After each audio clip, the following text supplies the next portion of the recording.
avec Marc Villeneuve, Marc Isidore Villeneuve, qui nous parle de son super pick-up. Quelle année, Marc? 1947. 47. Fargo. OK. Ça fait combien de temps que tu l'as? Je l'ai eu le 17 de juillet 2022. OK. Puis ça vient de où, ce pick-up-là? Je pense que tu es allé le chercher assez loin. Je suis allé le chercher à Lassar, en Abitibi. Plusieurs heures de... Ça a pris 30 heures aller-retour. J'ai dormi 4 heures au motel en haut, puis après ça, on s'est ramené pour descendre ça en bas. Puis pourquoi un pick-up? Puis pourquoi ce modèle-là? Oh, j'ai toujours aimé ça. Les pick-up, j'ai eu encore mon 53, j'ai eu un 48. Puis après ça, là, je m'avais dit que le prochain, ça allait être un pick-up. J'aime les pick-up. Okay. Surtout de ces années-là, puis ce modèle-là, très rare. Parce que je sais que tu as eu 2 Chevrolet, donc tu en as encore un, mais si tu as un pick-up Chevrolet, ça te disait rien, ou c'est parce que tu as plus J'en ai pas vraiment trouvé. Ça, j'ai arrivé là-dessus, puis le prix faisait. Puis j'ai dit go, on s'en va. Puis je sais que c'est des pick-up qui sont rares. Les Dodge Fargo de même, là, c'est rare. Chevrolet, le Ford, tu en as plus sur le marché. Mais ça, trouver ça, dans l'état que je l'ai trouvé, cherche-les. OK. Cherche-les, puis trouve-les. Mais là, on s'en va assez loin, monsieur. À quelle place t'as dit que le prix? Lassar, en Abitibi. Lassar, en Abitibi, là. Là, tu vas là, mais t'as vu rien que des photos? J'ai vu rien que des photos. Fait que là, tu sais pas à quoi t'attendre? Les photos étaient assez précises. Ouais. Ouais, je m'attendais pas mal. C'est sûr que je pensais d'avoir plus de surprises que ça, mais j'étais agréablement surpris. Pour ça, j'ai pas eu trop de surprises. Surtout sur le body. Le mécanique, je l'ai roulé.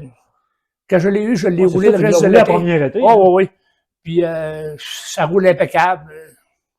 Ça chauffe pas, ça prend pas d'huile. Et là, toi, t'as fait on peut dire, quasiment déshabillé au complet, là. Ah, je l'ai démanché. Je l'ai démanché. Pendant 2 ans de temps. Ça a pris quasiment 2 ans au mois de juillet. Ça ferait 2 ans au mois de juillet. C'est un gros contrôle. Oui. De gros ouvrages. Mettre ça au fer partout à grandeur. Fait que tu nous disais que le matin, des fois, venait travailler, le soir. Oui. Les fins de semaine. Toutes mes fins de semaine, tous mes congés. Tout a passé là-dessus durant 2 ans. Là, c'est pour ça que j'ai dit tantôt, tout à l'heure, que j'allais prendre des vacances cet été de ça. Ça, c'est sûr. Parce que c'est ça, vu que tu es chauffeur d'autobus, ça veut dire que tes étés, tu les as presque à toi. Là.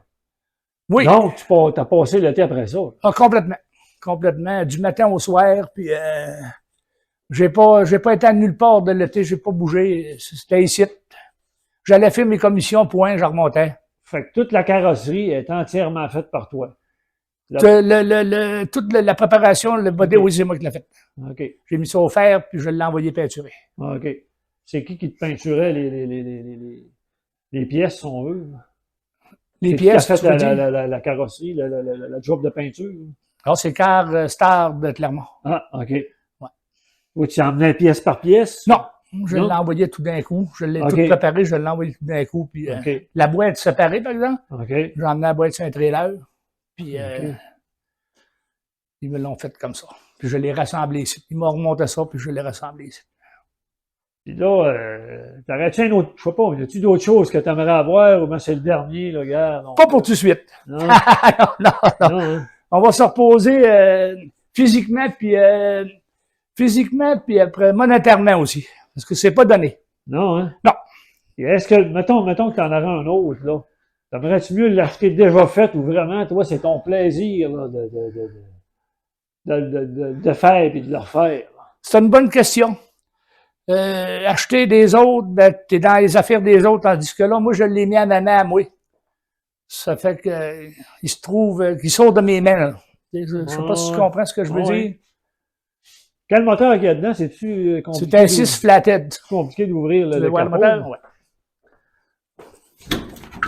Donc, le moteur, quel millage qu'il y avait, qu'il y a, le véhicule? D'après moi, c'est son vrai millage. Je peux pas te le dire vraiment. Mais s'il était propre de même, il n'y avait pas un gros millage. Non.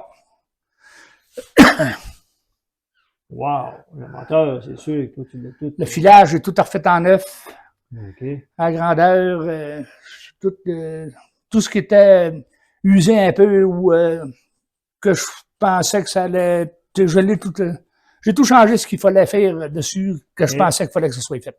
Puis avoir les pièces de ça, là, côté mécanique puis côté carrosserie, ça doit être difficile. Là. Y a-tu des sites, des places? Oui. C'est rare, là. Oui, puis surtout dans le Dodge, des pick-up de Dodge, Fargo, comme ça, de ces années-là, les shops, c'est pas comme Chevrolet puis Ford. T'as l'embarras du choix des shops aux États-Unis. Okay. Et ça, il y en a une coupe. Il y en a 3 ou 4, là, pour vraiment dire que tu peux avoir des pièces, mais pas toutes les pièces. Okay. Ça, c'est plus rare. Dans ton cas, t'en as-tu manqué? Je sais pas, un stop, un tour d'aile? Non, ça, j'ai tout trouvé. Là. OK. Ouais. Donc ça, tu dis... Puis, mécaniquement, c'est sûr que t'as pas mal tout, mais faut que tu fouilles. Tu peux trouver ce que t'as pas dans une shop, dans l'autre. Okay. Donc, ça a quand même assez bien noté, toi. Oui. Pour ce qui est de l'intérieur... L'intérieur, ben c'est ça. Là, les sièges restent à rembourrer. Okay. Là, pour cette année, là, on va dire que ça va être correct. Là, ça, c'est correct. Tout mon intérieur est fait. Là, il reste les sièges à rembourrer pour dire. Donc, tu as repeinturé le tableau de bord. Oui, puis, nettoyer les pièces. Oui, ça a tout été mis au fer aussi, ça. Ah, OK. Ouais. Si ma mémoire est bonne, eux autres, pour faire partir, c'est un starter qu'on appelle à pied. OK, ce qu'on voit là. Ouais, là. Ah, OK. Ça, c'est 3 vitesses? C'est un 3 vitesses. 3 vitesses. OK. Ça se mène comment, ça? C'est-tu dur à... Pas pantoute. Non? Non. Il s'agit que quand de la deuxième en première, en compression, faut que tu fasses comme une double clutch, là. Faut que tu donnes du gaz pour monter ton RPM pour 40, mais pour le reste, c'est comme un char ordinaire. OK. Un coup parti, il n'y a pas de problème. Ouais. OK. Merci, Marc. On va aller voir ton Chevrolet. Chevrolet. Ben, dirigeons-nous, hein. Ça, c'était un beau projet. Ça aussi, là, mais celui-là, dans le Chevrolet comme ça, là, les pièces, ça pleut. T'es capable d'avoir le moindre petit bushing de Robert qui va après n'importe quoi. Ça, c'est plus facile, pas mal, d'avoir des pièces que pour ça. OK. Donc, tu as besoin d'un stop, un bouton de n'importe quoi. N'importe quoi. T'es même capable d'avoir des pannes de plancher, tout se fait. Donc, un Chevrolet 53. Mais c'est-tu un Bel Air? Non, c'était un 210. 210. C'était quoi la différence avec le Bel Air? Le Bel Air était plus de luxe. Il y avait plus de garniture sur les côtés, de chrome, puis c'est pas mal ça. Mais c'était un 210, mais je l'ai pas mal mis comme le Bel Air. Ça va sur le Bel Air, ça va sur le Bel Air, ça va sur le Bel Air. Okay. Ça va sur le Bel Air. Je l'ai monté Bel Air un peu. OK. Fait que, il y avait 2 miroirs de compagnie, ça, ou bien Non, c'est moi qui ai rajouté ça. OK. Fait que lui, tu l'as fait combien de temps que tu l'as? Lui, je l'ai vu en 2009. OK. Il était dans quel état? Solide aussi. Oui. J'ai été chanceux là-dessus. Moi, j'ai toujours pogné des voitures solides. Oui. Est-ce qu'il était ce couleur-là? Il était gris.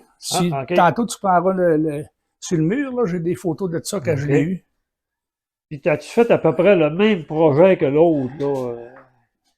Tu sais, comme pas mal déshabillé, ou bien il était... Celui-là, je l'ai démanché, mais par contre, j'ai pas touché à la carrosserie. OK. J'ai pas fait comme celui-là, le mettre au fer moi-même, puis le sabler moi-même. Puis lui, je l'ai déshabillé au complet, puis je l'ai envoyé à la peinture. J'ai fait l'intérieur au complet, par exemple. Tout l'intérieur au complet. OK. On va aller voir l'intérieur, Marc, ouais. Donc, l'intérieur, on peut penser que dans ces années-là, c'était usé, là, puis... Ça, c'est tout du neuf. Sièges perforés. Puis... C'est tout du neuf. Tout l'intérieur est du neuf. Le ciel qu'il appelle, là, en haut, là. Donc, tu as repeint l'intérieur aussi, parce que il était gris, l'intérieur lui, il était démanché complètement en morceaux. Il a sorti ses wires, lui. Là, je vois le levier de vitesse, là, c'est-tu... Ça, c'est du Camaro 71. Ah, OK. Avec le moteur c'est toute la mécanique d'un Camaro 71 qu'il y a dans ça. Puis le fan qu'on voit là, c'était-tu de compagnie, ça? Non. Ça, c'est mon air climatisé personnel. Ah, OK, ben c'est bon. Avec un gros volant, donc, cet auto-là, il est pas mal original. Ça veut dire break à drum en avant, et puis pas power steering. Non, pas power brake non plus. Donc, quand tu arrives à une place, il faut que tu t'organises pour qu'il y ait une aile assez grande. C'est ça.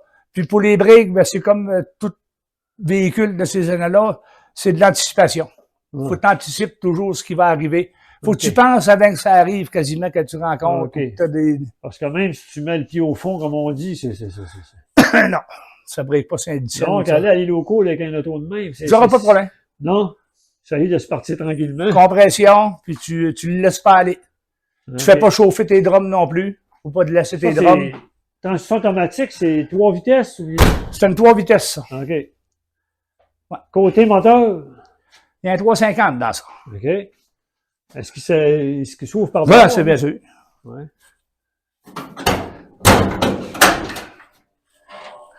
Là, il est poussiéreux un peu. Il n'a pas été fait, lui. OK. Mais je vais le faire. Je vais y passer un shampoing. Le moteur a sûrement été refait, mais est-ce que c'est comme le bloc un petit peu d'origine qu'il y avait, là, 350? Ça sortait avec des 6, ça. Ah, ça sortait avec des 6? Ouais. OK. 600 ça, c'est un 8 que j'ai mis là-dedans. Ah, OK. Toi, quand tu l'as acheté, il y avait un 6? Ouais. OK. Puis tu as mis un 8 des années 70 ou... 71. 71. Ça peut avoir comment l'HP, ça? Puis, 300 forces, je le croirais parce que ils appellent ça des 350-300. OK. Parce qu'il n'y a pas une côte qui me fait peur avec ça, je le sens pas. Je sens pas, mais la côte de terre forte, rien, je la sens pas. Contrairement à ton vieux pick-up, que lui, ça a du toc, ça. Ouais. C'est surprenant aussi dans la côte de terre forte puis dans les côtes. Ah. Ouais. Malgré que c'est un 6 cylindres qui n'est pas trop puissant. Mais c'est torqueur. C'est des moteurs flathead, hein. C'est plus torqueur. Il y a ça dans les snow. Puis de la machinerie comme des générateurs dans le temps, là, puis même les soudeuses qu'il y avait dans le temps, c'était tous ces moteurs-là flathead. Ah, OK. Fait que celui-là, c'était quand même un gros pas autant que l'autre, mais tu as fait quand même un bon projet. On a travaillé après ça, oui. OK. Tu en as eu un autre aussi tantôt, je vais le montrer en photo. Là, Mon 48, oui. Tu as eu un 48, c'était un Chevrolet aussi. Fleetmaster 48 Chevrolet, oui. OK, puis celui-là, tu l'avais pris où? Je l'ai pris en allant travailler au quai. Il était au garage, je suis Pierre Villeneuve. C'était une femme de Québec qui avait descendu ça. C'est justement Pierre est là-dessus sur la photo. C'est lui qui a venu me le partir. J'ai refait le moteur. J'ai posé le moteur dedans. Je l'ai fait peinturer. Je l'ai démanché aussi. Ouais. Puis là, j'ai demandé qu'il vienne me le faire partir parce qu'un moteur neuf, c'est mieux que ça soit parti par un vrai mécanicien. OK. Pour les premiers tours. Et lui, tu l'as eu avant le 53? Non, je l'ai eu en 2011. OK. Et lui, ben, voulant faire ton projet de pick-up, ben là, tu as décidé de vendre celui-là pour... C'est ça. À un moment donné aussi, ça prend de la place à serrer. Ça prend de la place. Ça prend de l'argent. Ça prend de l'argent.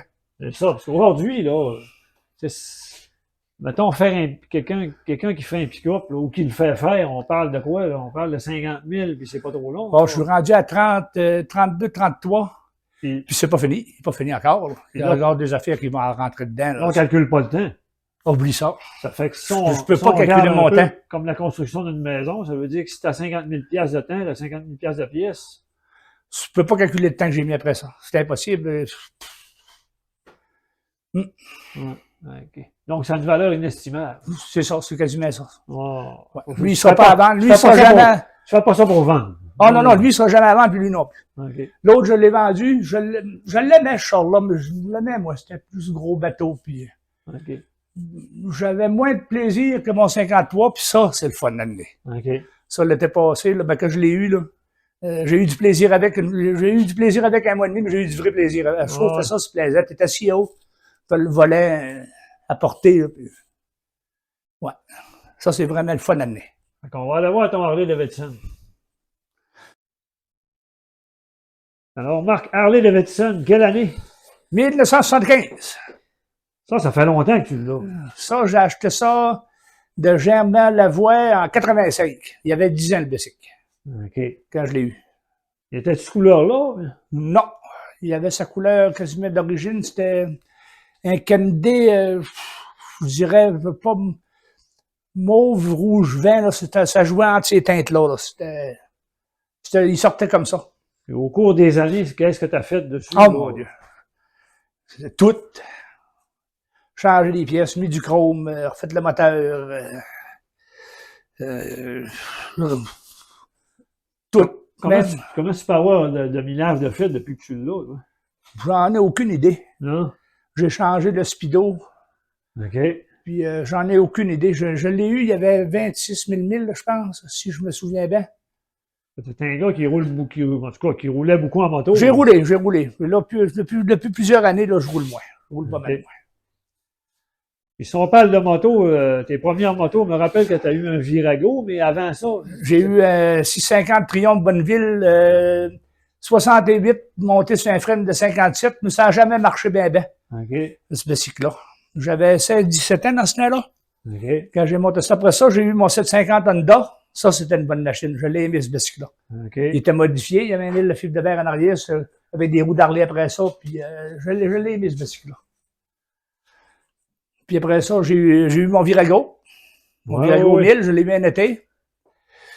Puis après ça, il y a une fille qui me l'a fauché en avant de l'île aux Corneilles. Oh! Puis j'ai eu les assurances, puis je l'ai revendu avec les assurances. J'ai été capable d'avoir un cash pour acheter celui-là. Ouais, parce que quand on a fait de la moto ensemble dans le temps, puis je pense Oui, que ton rêve, c'est d'avoir un Harley. Ah, absolument. C'est toujours... On en faisait avec Tino. Dans le temps, Tino, il y avait moi, je l'appelais le Tiger, là. le zébré. Le zébré. Le bicycle zébré, oui. Ronald Gilbert avait... Il avait fait ça. Ouais. Ouais. Non, on a eu du plaisir dans ce temps-là. C'était plaisant. On était jeunes, puis après ça, les lois n'étaient pas comme aujourd'hui non plus. Ouais, plus de liberté un peu, puis c'était pas comme aujourd'hui. Tu as toujours été un passionné de moto. Ah, je pense, oui. Ça, c'est comme les autres. Ça sera jamais à vendre non plus. C'est vraiment, ça fait partie de ma vie. Écoute, ça fait tellement longtemps que je l'ai. Okay. Je l'ai eu à 21 ans. Puis j'en ai 60. Je l'ai encore, puis il va comme un neuf. Ça fait que c'est sûr que... Il sera jamais avant. Cet été, tu vas reprendre le temps perdu, parce que comme tu nous disais tantôt, tu as passé beaucoup de temps sur tes projets. Absolument. Mais là, cet été, tu te promets de rouler quelques kilomètres dans la région. Oh, oui, là, c'est comme j'ai dit tout à l'heure, c'est vacances. Parce que je pense qu'on s'était vu, il y a 2 ans, tu fais partie d'un groupe là, qui redonne... Moi, j'ai fait partie de Biker Québec, puis là, ça a tombé. Ah, OK. Le club, le chapitre de site a tombé, ça fait que... Puis là, Là, t'en fais avec des amis, si on veut. Oui. C'est ça.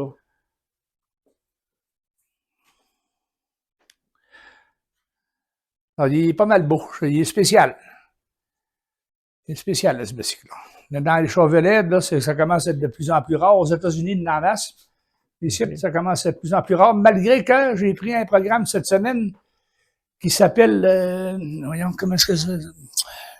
Bécane de rêve. OK. Puis, c'est pas mal tous des jeunes. Des jeunes dans la trentaine, vingtaine dans la trentaine qui remontent ça.